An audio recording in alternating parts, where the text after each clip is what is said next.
Don't forget to like and subscribe. What's good, internet peoples, Nomad Pack? Good early afternoon. How we doing? Major Nomad here, and today we are going to be responding to a quick post I wanted to dive into. What Myron just posted on the Twitters. Quickest way to be owned by a chick. That's interesting. You could see in a lot of circumstances that doesn't work out too well when the guy's, for the most part, a house husband or a sugar baby, or I guess a lazy bum, depending on the girl. That girl can lose a lot of traction for you, and even in the kink community, it sometimes doesn't always work out. I can attest to a lot of different people who tried out that experiment that I came across and overheard some things, should I say.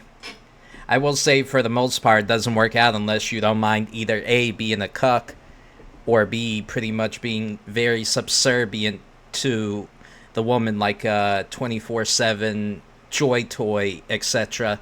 It kind of seems like that's how marriages become nowadays, when the guy's not the main provider or the dominant one in the house. I digress. Let's see. I'm pretty sure he covers a lot of the stuff I pretty much come to the conclusion. If you reside and or even date a woman and she's the breadwinner or makes a significant amount of more money than you or takes care of you, right?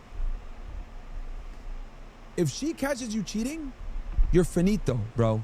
It is literally... That's true. Be ready for to the most fucking, part, yep. Undertaker, bro. Very impossible to pull that off, even if you're on the joy toy status. People always talk about, oh, you know, dudes are violent, they find their girl cheating. Fair. You can make that argument. But you want to know what's worse? It's one thing if a guy's paying all the bills and he gets cheated on, that sucks, it is what it is. But if a woman's paying all the bills and gets cheated on, she feels like she owns you. Very true. And the problem with her owning you is that she's not equipped to be an owner. Does that make sense? When a man is the provider and he has authority over the woman, that's his natural position. He's designed for that, right? When a woman is the breadwinner and the provider, she's not designed for that. So since she's in an uncomfortable and an unorthodox position within this relationship, she doesn't really know how to deal with certain things. And transgressions that wouldn't go too far if you were the breadwinner now take a mile. An argument about the fucking dishes in the sink when you're the breadwinner probably won't happen or will happen rarely. But an argument about the dishes in the sink when she's the breadwinner will lead to you guys potentially fucking getting in a physical altercation. This is the difference when women have power, guys.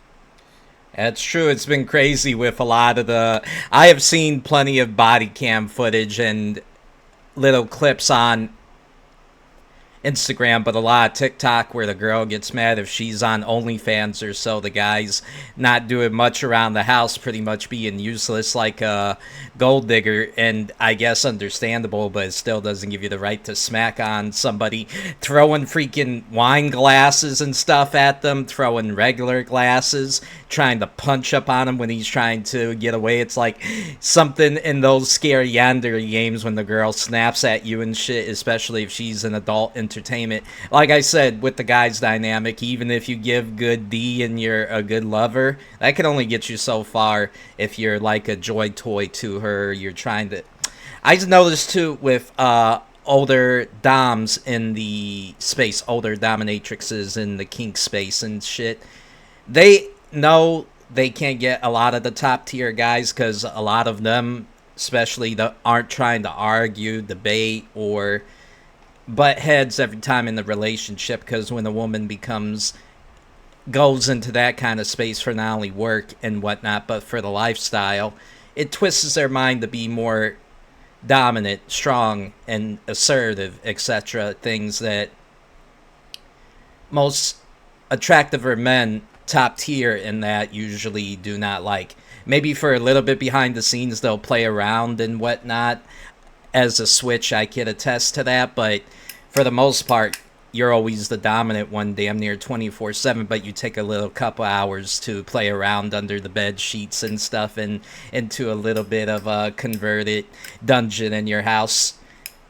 Kink dungeon. Like 50 Shades of Grey shit, I digress, but besides the point, you could just notice left and right when girls are in that position and when you're the house husband and that, unless you're in some weird dynamic, which even then it doesn't always work, you're gonna get yelled at, you're gonna get belittled, you're not gonna get respected, you're gonna get cheated on because you'll just be a placeholder until she'll look elsewhere for someone better. Even a girl who knows she's limited, a little older and in adult entertainment like OnlyFans or so, it's only a matter of time before she says, man, this shit ain't worth it. It's very worked only in a few instances, I have noticed, which is really rare. And although I bet in the back of their mind and in their soul, they do not respect the guys. I mean, look at that one chick, the Camila Araujo's boyfriend, the camera guy, when she was on that podcast with him or doing that little podcast, kind of talking down to him. It was like, broski, my dude. She's really punking you out on a damn show, making you look like a dipshit, bro. I'm telling you, it's goofy. Clown merchant behavior. Anyway, I digress, though. Let me know what you think about that one, Nomad Pack. If you agree with me and Myron or not. Like him or not, like us in general or not, he speaks facts. And if you don't believe us, look at the clips when the girlfriend, whether she's in adult entertainment or not, flips out on the guy, and you'll see for yourself.